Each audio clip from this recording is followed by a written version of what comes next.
Hello everyone, I am Neeraj Lamsal.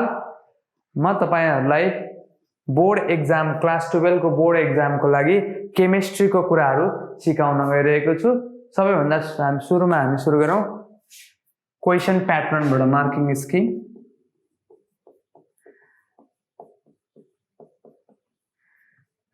Question pattern बाट हामीलाई चाहिँ केमिस्ट्रीमा तीनटा खाले क्वेशन सोध्छ। एउटा भेरी सर्ट आन्सर क्वेशन, अर्को सर्ट आन्सर क्वेशन र long answer questions. Very short answer question चाहिँ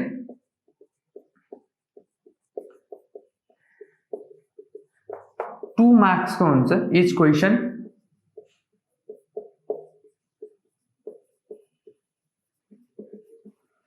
टोटल क्वेशन हामीलाई 22 वटा दिएको हुन्छ, out of which we have to attempt only 15। हामीले 15 वटा मात्रै अटेम्प्ट गर्नुपर्छ out of 22। So total marks कति भयो त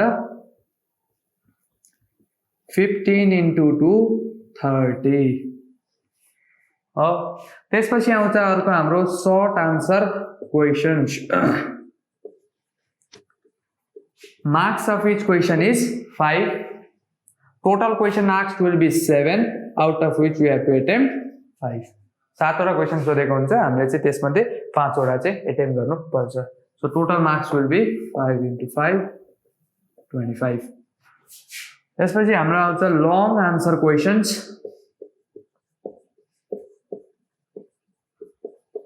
Marks of each question is 10. 4 total question will be asked, out of which we have to attempt only 2 questions. So total marks will be 10 into 2 20. So 75 marks question paper will be asked, out of which we have divided into long, short and very short answer question. Additional 25 will be from practical. Total time will be 3 hours. So यो थियो हाम्रो class 12 को board exam को लागि question प्याटर्नहरु कसरी आउँछ भनेर। So अब हामी कोर्स कन्टेन्ट भित्र जाउँ। अब हामी फिजिकल केमिस्ट्री को सेकेन्ड च्याप्टर भोलुमेट्रिक एनालाइसिस स्टार्ट गरौँ है त।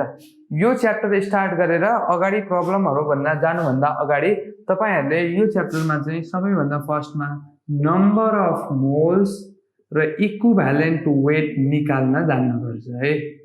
This too is very important in doing numericals of this chapters. Number of moles र equivalent weight निकाल्न चाहिँ जान्नुपर्छ। Number of moles भनेको त थाहा छँदैछ तपाईहरुलाई, केही गाह्रो कुरा छैन। Number of moles is equals to weight of solute given divided by molecular mass। हामीले सोलुसन को हेर्दाखेरि चाहिँ weight of solute भन्यौ, जनरल केसमा हेर्दाखेरि weight of substance given divided by molecular mass of substance भनेर हेर्छु नम्बर अफ मोल्स भनेको हैन त। हामीले यो 10 देखि नै पढ्दै आएको कुरा हो। नम्बर अफ मोल्स भनेको त्यति गाह्रो केही पनि छैन। सपोज हामीलाई दियो number of find the number of moles of 7 gram nitrogen, 49 gram H2SO4, 35.5 gram NaCl। यो हेर्नुस् त, यसको नम्बर अफ मोल्स निकाल्न सक्नुहुन्छ तपाईहरु, no worries. Number of moles of N2 कसरी निकाल्ने? weight given 7 gram divided by molecular mass कति हुन्छ नाइट्रोजन को 14 into 2 हैन त 7/28 1/4। नम्बर अफ मोल्स कति भयो त 1/4। हामी यसलाई के भनेको छौ 1/4 मोल्स। किन नम्बर अफ मोल्स भनेको के हो? Amount of substance. हामी अमाउन्ट अफ सब्स्टेन्स के राख्छौं मोल्स। नम्बर अफ मोल्स मा केही प्रब्लम हुँदैन, यो त सबै सकिहाल्नुहुन्छ हो। अब आयो हाम्रो अर्को इक्विभ्यालेन्ट वेट। इक्विभ्यालेन्ट वेट भनेको चाहिँ के हो त? Equivalent weight is equals to molecular weight upon valence factor.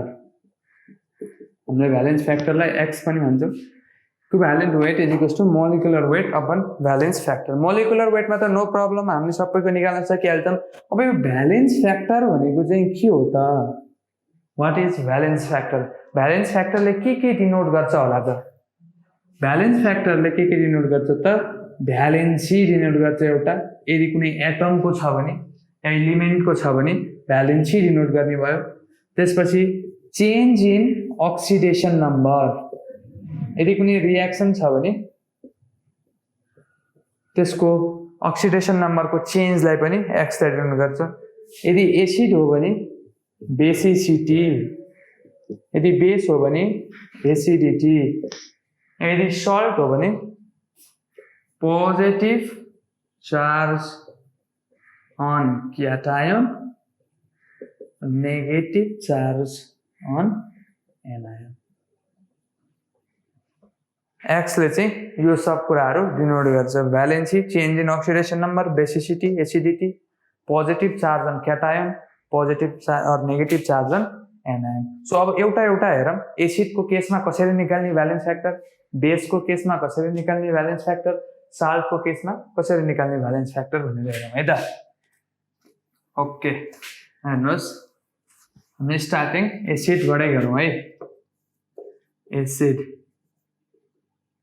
Basicity, हामीले एसिडमा भनेको बेसिसिटी भनेको के हो त? Valence factor. अब बेसिसिटी भनेको के हो त? Total number of replaceable hydrogen ions is called basicity. Total number of replaceable hydrogen ions is called basicity. कुनै पनि एसिडमा कतिवटा रिप्लेसेबल हाइड्रोजन आयोन्स छ त्यसलाई नै हामी के भन्छौं त? त्यो एसिडको बेसिसिटी भन्छौं. फर एक्जाम्पल HCl एसिड छ. HCl एउटा एसिड हो. HCl ले आयोनाइज हुँदाखेरि के दिन्छ त? H+ आयोन्स र Cl- आयोन्स दिन्छ. आयोनाइज भएर के दियो? H+ र Cl- दियो हो. यसमा यो एसिडबाट कतिवटा हाइड्रोजन आयोन रिप्लेस भयो? एउटा हैन र यो एउटा हैन. एउटा मोलिक्युलले एउटा मात्रै हाइड्रोजन आयोन डिस्प्लेस गर्यो. सो यो एसिडमा total number of replaceable hydrogen ion कतिवटा त? एउटा. सो यो एसिडको बेसिसिटी कति भयो? 1. बेसिसिटी 1 हुनु भनेको के हो? Valence factor 1. अब सपोज हामीलाई HCl को इक्विभ्यालेन्ट वेट निकाल्न पर्यो भने इक्विभ्यालेन्ट वेट अफ HCl निकाल्न पर्यो भने suppose is equals to molecular weight upon valence factor हैन. HCl को molecular weight 1 + 35.5, valence factor 1. So equivalent weight of HCl कति हुने रहेछ? 36.5. ठीक छ. हामीले बेसिसिटी भनेको के हेर्न पर्यो त? कुनै पनि एसिडबाट कतिवटा हाइड्रोजन आयोन्स चाहिँ रिप्लेस भएको छ हामीले त्यो हेर्छौं. ठीक छ. अब H2SO4 को केस हेर्ने हो भने H2SO4 आयोनाइज भएर 2H+ + SO4- दियो हो. यसमा यो एसिडबाट टोटल हाइड्रोजन आयोन कतिवटा रिप्लेस भयो? दुईटा भयो. दुईटा रिप्लेस भयो भनेपछि यसको total number of replaceable hydrogen ion कतिवटा? दुईटा. यो दुईटा हुनु भनेको के हो? बेसिसिटी 2. बेसिसिटी 2 हुनु भनेको के हो? Valence factor 2. अब फर एक्जाम्पल यो एउटा रिएक्सन हेर्नुस्. NaOH plus H2SO4 gives Na2SO4 plus H2O. र अर्को रिएक्सन हेर्नु. NaOH plus H2SO4 gives NaHSO4 plus H2O. हो ठिक छ माथिको रिएक्सन ब्यालेन्स गर्नुस् 2 2 ब्यालेन्स भयो अब यो दुईटा रिएक्सनमा हेर्नुस् यो केसमा H2SO4 को बेसिसिटी कति र तलको रिएक्सनमा H2SO4 को बेसिसिटी कति क्याल्कुलेट गर्नुस् त यो रिएक्सन 1 मा र रिएक्सन 2 मा कति कति हुँदो रहेछ बेसिसिटी हेर्नुस् त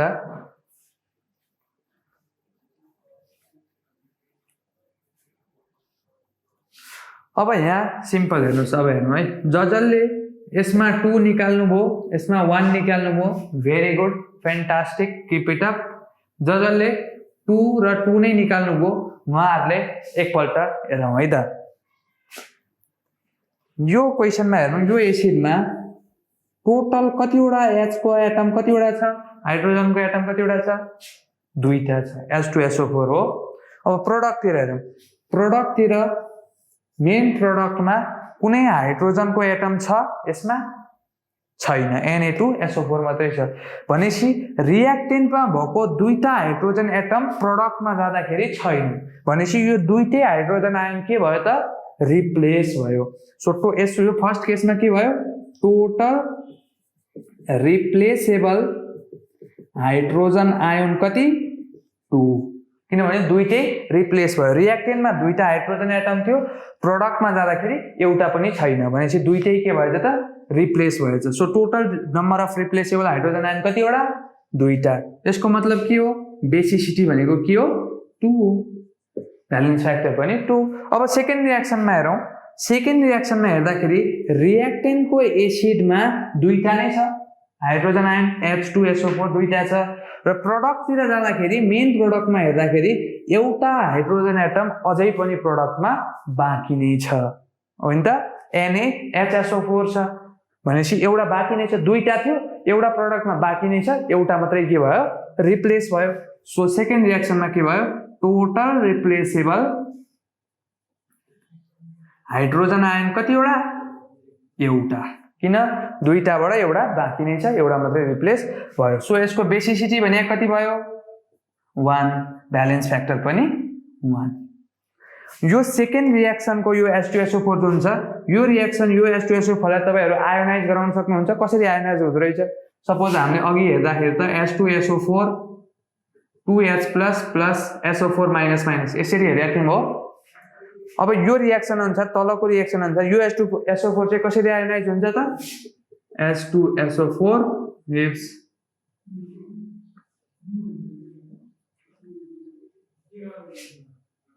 H+ HSO4 माइनस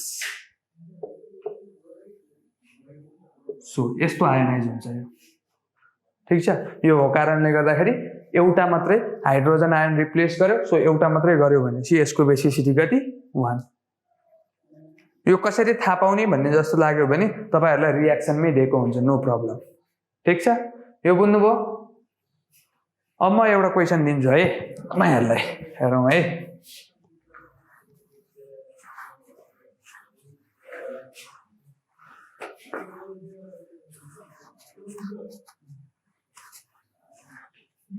एउटा छ H3PO4 हामी यसलाई के भन्छौं फोस्फोरिक एसिड भन्छौं अर्को छ H3PO3 यसलाई हामी भन्छौं फोस्फोरस एसिड भन्छौं अर्को छ H3PO2 यसलाई हामी हाइपोफोस्फोरस एसिड भन्छौं ठीक छ यो तीनटैको तपाईहरु बेसिसिटी निकाल्नुस् त यो तीनटैको भिडियो पज गरेर यो तीनटैको बेसिसिटी कति हुन्छ एकपल्ट हेरौं त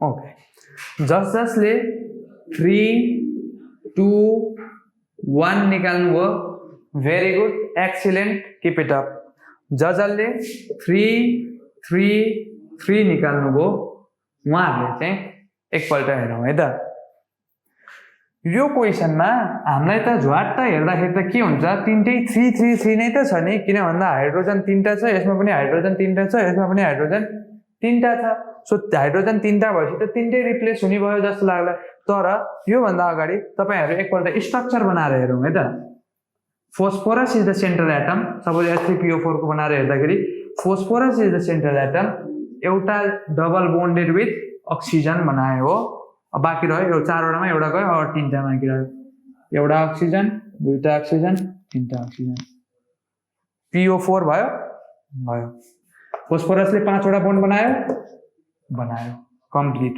फोस्फोरस कम्प्लिट अब बाँकी रहेको तीनटा अक्सिजनलाई तीनटा हाइड्रोजन 1 2 3 ठीक छ यो त भयो this is the structure for H3PO4 अब H3PO3 को लागि हेरौं अक्सिजन दुईटा तीनटा भयो एउटा हाइड्रोजन दुईटा हाइड्रोजन र बाँकी रहेको एउटा हाइड्रोजन यसले सेन्ट्रल एटम सँगै बनायो यो के को स्ट्रक्चर भयो H3PO3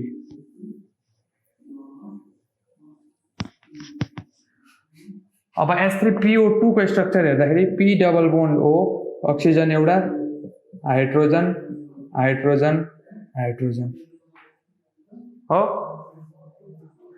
अब यो भयो स्ट्रक्चर H3PO2 को अब यसमा हेरौं यो तीनटै अक्सिजनसँग बोन्ड बनाएको छ हाइड्रोजनले यिनीहरु इजिली रिप्लेस हुन सक्छन् किन सेन्ट्रल एटम एउटा त सेन्ट्रल एटमबाट टाढा छन् एउटा बोन्डिङ एनर्जी पनि कम हुने भयो र अक्सिजनसँग बोन्ड बनाएका छन् यिनीहरु सजिलै के हुने भयो त रिप्लेस हुने भयो सो यो तीनटै हाइड्रोजन चाहिँ के हुने भयो त total replaceable hydrogen ions is equals to 3 तीनटै निस्किन सक्ने भयो इजिली निस्किन सक्ने भयो सो यसको बेसिसिटी कति भयो 3 भयो अब H3PO3 को केसमा यो दुईटा त इजिली निस्किन सक्यो अक्सिजनसँग बोन्ड बनाएको दुईटै निस्क्यो तर अब यो हाइड्रोजन चाहिँ के हुन्छ त सेन्ट्रल एटमसँग बोन्ड बनाएको छ यो इजिली निस्किन सक्दैन यो हाइड्रोजन रिप्लेस हुन सक्दैन सो बाँकी दुईटा हाइड्रोजन मात्रै के हुन्छ त रिप्लेस हुन्छ सो यसमा टोटल रिप्लेसेबल हाइड्रोजन आयोन कतिवटा दुईटा सो यसको बेसिसिटी कति 2 हो अब यो केसमा हेर्दाखेरि एउटा मात्रै हाइड्रोजनले अक्सिजनसँग बोन्ड बनाएको छ यसरी सो यो निस्किने भयो यो दुईटैले सेन्ट्रल एटमसँग बनाएको छ भनेपछि दुईटै निस्किन सक्ने भएन सो यसमा total number of replaceable hydrogen ion कतिवटा एउटा सो यसको बेसिसिटी कति 1 बुझ्नु भयो कुरा सो यदि कहीं प्रब्लम आयो बेसिसिटी निकाल्न कसरी कति हुन्छ होला भन्ने जस्तो लाग्यो भने तपाईहरु स्ट्रक्चर बनाइदिहाल्नुस् ठीक छ ओके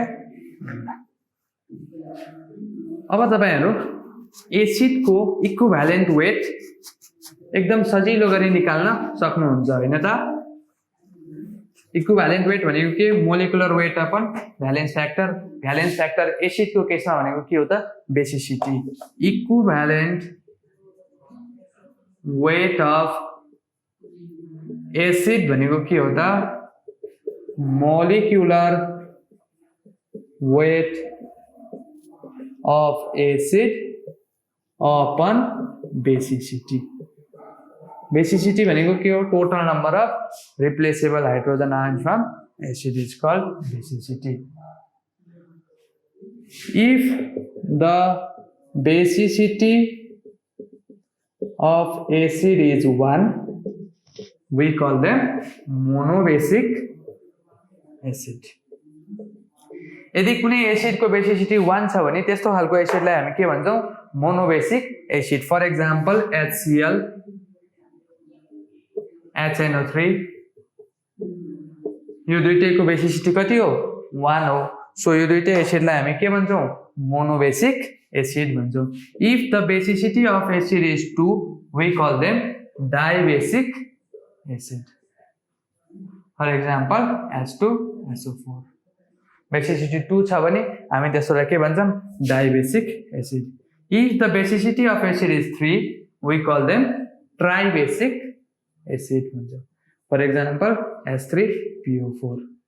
सो यदि बेसिसिटी 3 छ भने हामी त्यसलाई के भन्छौँ ट्राइबेसिक एसिड्स. 3 भन्दा माथि जति भए पनि हामी त्यसलाई के भन्छौँ पोलिबेसिक एसिड्स. यदि कसैको बेसिसिटी 4 5 हुन्छ भने त्यस्तो खालको एसिडलाई हामी के भन्छौँ पोलिबेसिक एसिड भन्छौँ. HNO3 को इक्विभ्यालेन्ट वेट निकालेर हेर्नुस् त कति हुने रहेछ. HNO3 र H2SO4 दुईटैको इक्विभ्यालेन्ट वेट निकालेर हेर्नुस् त कति हुने रहेछ. चेक गर्नुस् एसिडको लागि इक्विभ्यालेन्ट वेट.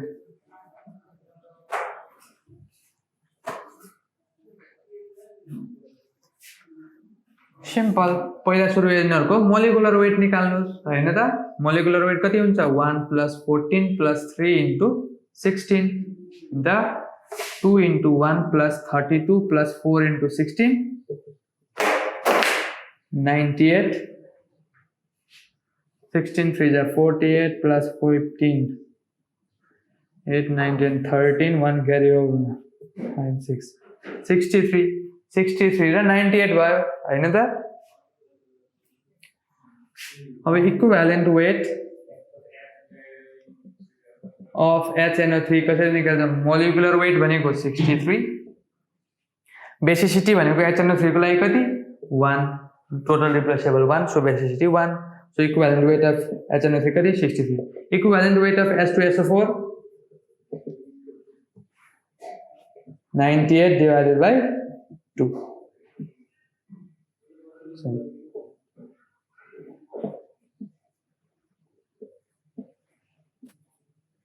यो सबै हामीले ग्राममा निकाले हुन्छौँ है मोलिकुलर वेटहरु. सो हामीले त्यही भएर नै यिनीहरुलाई के भन्ने हो त ग्राम मोलिकुलर मास भन्छौं नि. हामीले जेनरली हामीले AMU मा लेखेका हुन्छौं मोलिकुलर वेट एटोमिक वेटहरु एटोमिक मास युनिटमा. यदि त्यस्तो मोलिकुलर मासहरुलाई ग्राममा एक्सप्रेस गर्छौं भने हामी त्यसलाई के भन्छौं ग्राम मोलिकुलर मास भन्छौं. सो इक्विभ्यालेन्ट वेट पनि हामीले केमा नै क्याल्कुलेट गर्छौं ग्राममा नै क्याल्कुलेट गर्छौं. ठीक छ. अब तपाईहरुलाई लाग्ला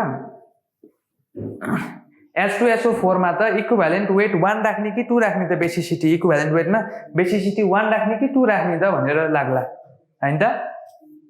अब यदि रियाक्सन दिएको छैन भने यसरी सिंगल कम्पाउन्ड मात्रै दिएको छ भने चाहिँ त्यसको म्याक्सिमम पोसिबल बेसिसिटी कति हो हामीले त्यति नै राख्छौं. यदि रियाक्सन दिएर 1 बेसिसिटी देखाएको छ भने मात्रै हामी यहाँ 1 राख्छौं. नभए यसरी जनरल कम्पाउन्ड दिएको बेलामा हामी सधैँ H2SO4 को लागि 2 नै राख्छौं किनभने म्याक्सिमम पोसिबल बेसिसिटी भनेको 2 हो र हामीले राख्दाखेरि सधैँ म्याक्सिमम पोसिबल बेसिसिटी मात्रै राख्छौं. ठीक छ. Any confusion? Okay, good. अब त्यसो भए हामी जाउँ एसिडमा सरी बेसमा. अब हामीले एसिड सक्यौं. अब हामी बेसमा जाउँ है त.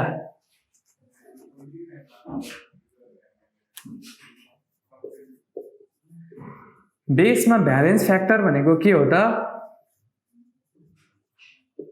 एसिडिटी हो. र एसिडिटी भनेको के हो total number of replaceable OH minus ions is called acidity. Hydroxyl ion हामी OH माइनस आयोनलाई हाइड्रोक्सिल आयोन भन्छौं. सो एसिडिटी भनेको के हो total number of replaceable hydroxyl ion from base is called its acidity. For example, NaOH. NaOH मा ionise हुँदाखेरि के दिन्छ त Na+ र OH- दिन्छ हो. NaOH बाट कतिवटा हाइड्रोक्सिल आयोन रिप्लेस भयो निस्कियो आयोनाइज हुँदाखेरि एउटा निस्कियो. सो यसको NaOH को एसिडिटी कति 1. एसिडिटी भन्नु नै के हो ब्यालेन्स फ्याक्टर हो. So acidity of NaOH is equals to 1. ठीक छ.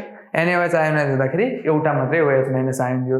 फर एक्जाम्पल FeOH3 को लागि हेरौं. FeOH3 को लागि कसरी फर्म हुन्छ Fe+++ ferric ion plus 3 hydroxyl ion. FeOH3 ionise हुँदा के दिन्छ ferric ion plus 3 hydroxyl ion. So यसमा एसिडिटी अफ FeOH3 कति भयो 3 भयो। So equivalent weight is equals to के हुन्छ मोलिकुलर वेट अपन एसिडिटी के को लागि बेस को लागि। ठीक छ। अब तपाईहरुलाई एउटा हेर्नुस्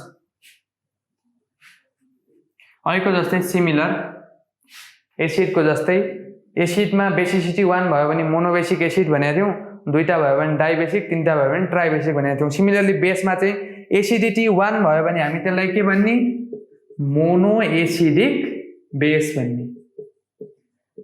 यदि 2 भयो भने like MgOH whole 2 ZnOH whole 2 यो 2 हुँदाखेरि हामी के भन्ने डाइबेसिक एसिड भन्ने। यदि 3 हुँदाखेरि के भन्ने सरी डाइ एसिडिक बेस भन्ने। यदि 3 हुँदाखेरि के भन्ने ट्राई एसिडिक बेस भन्ने। 3 भन्दा धेरै जति भए पनि हामी त्यसलाई के भन्छौं पोली एसिडिक बेस भन्छौं। सिमिलर काइन्ड अफ एसिड एसिडको जस्तै सिमिलर फर्ममा भन्छौं। यसमा बेसमा केही प्रब्लम हुँदैन होला। सपोज तपाईहरुलाई NH4OH को इक्विभ्यालेन्ट वेट निकाल भनेर सोध्यो भने या अरु न्यूमेरिकल गर्दाखेरि NH4OH को इक्विभ्यालेन्ट वेट निकाल्न पर्यो भने हामी कसरी निकाल्छौं equivalent weight is equals to सुरुमा मोलिकुलर वेट निकालौं 14 + 4 + 16 + 1 अनि यसको एसिडिटी भनेको कति 1 किन 1 यसबाट एउटा मात्रै हाइड्रोक्सिल आयन निस्किन सक्छ किनभने एउटा मात्रै छ 1। सो यो भनेको कति भयो 16 17 21 25 35 equivalent weight is equals to 35 35। ठीक छ। केही छ प्रब्लम छैन। अब बेसमा पनि हामीले इक्विभ्यालेन्ट वेट निकाल्न सक्यौं हो। हामीलाई जेनरली यो च्याप्टरमा एसिड बेस र सल्टलाई निकाल्यौं भने पुग्छ र मेटल्सहरुको लागि एलिमेन्टहरुको निकाल्न जान्नुपर्छ। सो हामी जस्तो जस्तो आउँदै गर्छौं त्यसरी नै हामी कन्टिन्यु गर्दै गर्दै जान्छौं है त। हेरौं साल्टको लागि हेरौं। साल्टमा भनेको के हो त total number of valence factor भनेको के हो total number of positive charge on cation और नेगेटिभ चार्ज अन एनायन हो। Total number of positive charge on cation और negative charge on anion. Cation र एनायन भनेको कुन हो सपोज NaCl एउटा साल्ट छ यसमा कुन क्याटायन कुन एनायन पोजिटिभ पार्ट जहिले पनि क्याटायन र नेगेटिभ पार्ट जहिले पनि के एनायन। साल्ट भनेको केले बन्ने हो एसिड प्लस बेसले। सो क्याटायन भनेको जहिले पनि बेसतिरबाट आउँछ र एनायन भनेको जहिले पनि एसिडतिरबाट आउँछ। NaCl साल्ट कुन कुन एसिड र बेसको कम्बिनेसनले बनेको हुन्छ NaOH प्लस HCl यो बन्यो भने NaCl प्लस H2O दिने हो। सो क्याटायनमा चाहिँ बेसबाट आउँछ र एनायनमा चाहिँ केबाट आउँछ एसिडबाट। अब यसको भ्यालेन्स फ्याक्टर निकाल्नलाई क्याटायनमा टोटल पोजिटिभ चार्ज कतिवटा छ एउटा या एनायनमा टोटल नेगेटिभ चार्ज कतिवटा छ एउटा। सो यसमा हामीले के भन्न पायौं valence factor is equals to 1। यो हामीले स्ल्याश दिएर किन देख्यौं किनभने दुईटा भनेको अलवेज इक्वल हुन्छ। पोजिटिभ चार्ज अन क्याटायन और नेगेटिभ चार्ज अन एनायन भनेको जहिले पनि के हुन्छ त इक्वल हुन्छ। यदि फरक आयो भने तपाईहरुले कम्पाउन्ड बनाउनु भएको ठाउँमा बिगार्नु भयो भनेर सम्झिनु है त। सो अलवेज इक्वल आउनै पर्छ पोजिटिभ चार्ज अन क्याटायन और नेगेटिभ चार्ज अन एनायन। कस्तो खाले कम्पाउन्डमा एउटा जेनरल कम्पाउन्ड इलेक्ट्रिकली न्यूट्रल भएको कम्पाउन्डमा चाहिँ हुन्छ। यदि HSO4 माइनस भनेर छ भने यसमा त आउँदैन नि सर भन्नु होला तपाईहरुले यो हेर्दाखेरि यो चार्जलाई पनि काउन्ट गर्नु पर्छ है। सो यस्तो कम्पाउन्डमा चाहिँ पोजिटिभ चार्ज अन क्याटायन र नेगेटिभ चार्ज अन एनायन चाहिँ के हुनुपर्छ इक्वल हुनुपर्छ। फर एक्जाम्पल एउटा अर्को पनि हेरौं ZnSO4 यसको भ्यालेन्स फ्याक्टर कति हुन्छ भन्न सक्नुहुन्छ तपाईहरु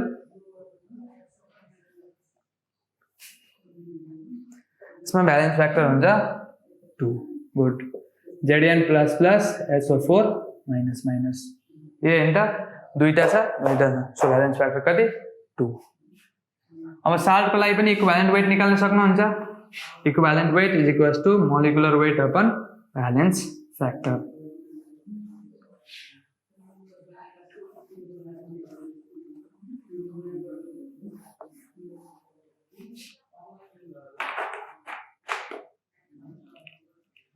हेरौँ अर्को हेरौँ कुनै पनि एलिमेन्टको लागि चाहिँ के हुन्छ त भ्यालेन्स फ्याक्टर भनेको के हो भ्यालेन्सी हो भ्यालेन्स फ्याक्टर भनेको के हो भ्यालेन्सी हो भ्यालेन्सी भनेको सपोज फर एक्जाम्पल म्याग्नेसियमको लागि म्याग्नेसियमको इक्विभ्यालेन्ट वेट निकाल्न पर्यो equivalent weight is equals to molecular weight upon valence factor हैन त मोलिकुलर वेट कति 24 भ्यालेन्स फ्याक्टर कति 2 सो इक्विभ्यालेन्ट वेट कति 12 सो कुनै एलिमेन्टको छ भने भ्यालेन्स फ्याक्टर भनेको के पनि हुन्छ त भ्यालेन्सी पनि हुन्छ सो हामीले अब क्वेशन न्यूमेरिकल गर्दाखेरि चाहिँ के थाहा पाउनु पर्यो त त्यो कस्तो खाले कम्पाउन्ड दिया हो त्यो एसिड दिया हो कि बेस दिया हो कि सल्ट दिया हो कि यो कुनै अरु एलिमेन्ट दिएको हो कि त्यो थाहा पाएर अनि त्यसलाई हामीले भ्यालेन्स फ्याक्टरलाई एसिड भयो भने बेसिसिटी बेस भयो भने एसिडिटी एलिमेन्ट भयो भने भ्यालेन्सी यसरी क्याल्कुलेट गर्छौं ठीक छ अब चाहिँ हामी अक्सिडाइजिङ एजेन्ट र रिड्युसिङ एजेन्टको केसमा कसरी यसको इक्विभ्यालेन्ट वेट निकाल्छौं त्यो हेरौँ है त अक्सिडाइजिङ र रिड्युसिङ एजेन्टको केसमा भ्यालेन्स फ्याक्टर भनेको के हो त चेन्ज इन अक्सिडेसन नम्बर हो चेन्ज इन अक्सिडेसन नम्बर यो चेन्ज हामीले केमा देख्न सकिन्छ रिडक्स रिएक्सनमा रिडक्स रिएक्सन भने कस्तो खालको रिएक्सन जसमा oxidation and reduction takes place जसमा के त oxidation and reduction takes place for example एउटा रिएक्सन छ KMnO4 plus H2SO4 gives K2SO4 plus MnSO4 plus H2O plus O ठीक छ अब यसमा KMnO4 को केसमा हेरौं यसमा Mn मैंगनीज को ऑक्सीडेशन स्टेट में ऑक्सीडेशन नंबर में कति चेंज आउँछ त त्यो हेरौं है त यसमा कति हुन्छ ऑक्सीडेशन नंबर ऑक्सीजन को -2 पोटेशियम को +1 -2 into 4 -8 +1 -7 सरी +7 अब बैलेंस भयो +7 +1 +8 -2 into 4 -8 +8 र -8 बैलेंस भयो 0 सो हामीले इलेक्ट्रिकली न्यूट्रल बनाउनलाई प्लस र माइनस बैलेंस गर्नु पर्यो सो यहाँ भयो यो ऑक्सीडेशन स्टेट भयो र प्रोडक्ट मा जाँदाखेरि Mn मा हेरौं -2 +6 +2 ए हैन त -2 into 4 -8 र सल्फर को +6 भयो र बाँकी रह्यो +2 र Mn को +2 भयो र अब हेर्नुस् चेन्ज इन ऑक्सीडेशन नंबर कति भएछ त +7 बाट +2 मा गएछ सो यहाँ चेन्ज चाहिँ कति भयो त change in oxidation number is equals to +7 minus +2 +7 बाट +2 मा गएछ so change in oxidation number कति +5 ठीक छ अब यसको इक्विभ्यालेन्ट वेट हामीलाई निकाल्न पर्यो भने इक्विभ्यालेन्ट weight of KMnO4 भयो भने molecular weight of KMnO4 divided by change in oxidation number molecular weight निकाल्न सक्छौं हामी सक्छौं पोटेशियम को 39 + 55 + 4 into 16 divided by change in oxidation number चाहिँ कति 5 के आउँछ That is our required answer. So हामीले रिडक्स रिएक्सनको केसमा अक्सिडाइजिङ एजेन्ट र रिड्युसिङ एजेन्टको इक्विभ्यालेन्ट वेट निकाल्दाखेरि भ्यालेन्स फ्याक्टरमा चाहिँ हामीले के युज गर्छौँ change in oxidation number use गर्छौँ चेन्ज इन अक्सिडेसन नम्बर कसरी क्याल्कुलेट गर्यौँ रिएक्टेन्ट साइडमा अक्सिडेसन नम्बर कति थियो र प्रोडक्ट साइडमा अक्सिडेसन नम्बर कति भयो त्यसको डिफरेन्स नै के हो त change in oxidation number so अब हामीले सबै कम्पाउन्ड्सहरुमा हामीलाई चाहिने अहिलेको लागि यति नै हो यो भन्दा धेरै इक्विभ्यालेन्ट वेट निकाल्नु पर्दैन धेरै टाइप्सको